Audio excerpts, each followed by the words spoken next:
What's up? I'm Drew Paul Bell, and today I want to chat a little bit about growing as a designer and as an architect. I really feel like the process of becoming an architect is very similar to the process of designing your buildings or designing your products or your graphic designs or whatever. Like I've said before, especially in the iterative process video, it's important not to become discouraged that at any one point your project isn't where you want it to be, right? Because at the beginning it's necessarily immature.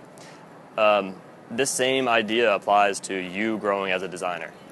When you're 5 years into a college degree, you're still a baby compared to architects. That is very early on, and it's easy for someone, especially when they're 22 years old, to think that I'm big and bad, I'm actually really good. No, you're actually a baby compared to people who are really making it. A lot of people don't hit their stride until they're 50 years old. So this relates exactly back to the idea of designing a project. You have to be process oriented. And the difference is the process of you becoming an architect is much longer and much larger than any one product that you do along the way, any one building or house or graphic or whatever. And I talk with a lot of people who I really respect as designers. They're really great, and I think that their skill is just really impressive. And then they tell me that they're not sure that they're good enough to be architects.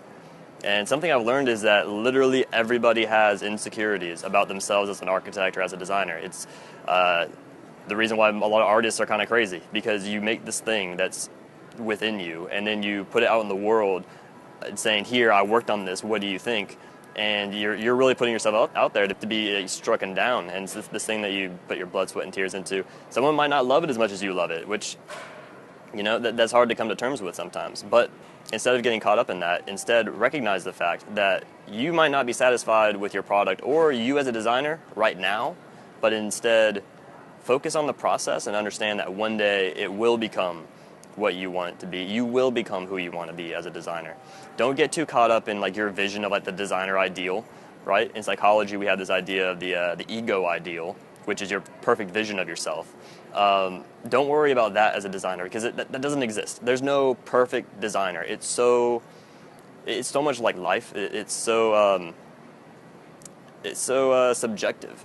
You can't really say this is perfect. Now I've made it. Right now I'm good enough and I'm perfect and nothing is wrong with anything I do and I don't have to try anymore. Even if you did reach that, it would be super boring. Imagine playing the same video game on the easy level over and over and over again.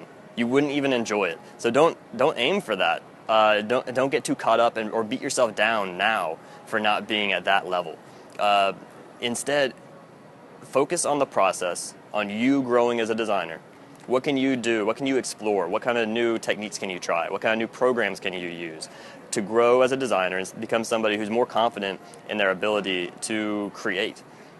Because at the end of the day, it's going to be that process, and it's going to be that understanding that helps you adapt to the new challenges rather than just hammering home on the same thing that you've perfected. There's no right answer in design, as I've said before. So just accept that it's going to take as long as it's supposed to take. However long it needs to take you to become good, which is subjective, that's how long it was supposed to be.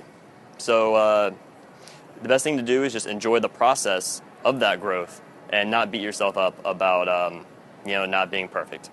So I hope this helps, and I'll talk to you next time.